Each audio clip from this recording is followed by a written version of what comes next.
Югары Яркәйдә яшәүче тыл һәм хезмәт ветераны, гомере буе район үзәк дәваханәсендә эшләгән Наҗия Шәрик кызы Гыйльмуллина үзенең 95 яшьлек юбилеен каршы алды. Шул уңайдан өлкән буын вәкилен район ветераннар советы рәисе Анатолий Рамонов тәбрикләде.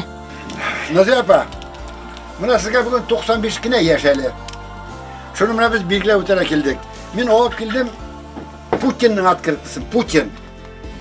Президент Россияның, менә язган Москва Кремль дигән, бит. Кремльдә не бар? Менә ул язган монда.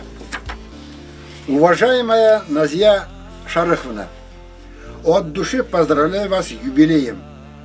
На долю вашего поколения выпали тяжелейшие испытания Великой Отечественной войны, трудности послевоенного времени. Но вы и ваши товарищи выстояли, победили жестокого врага, восстановили разрушенную страну. Ваш трудовой жизненный путь, любовь к родине и вера в правое дело всегда будет служить примером для молодежи, для всех нас. Желаю вам здоровья, бодрости духа.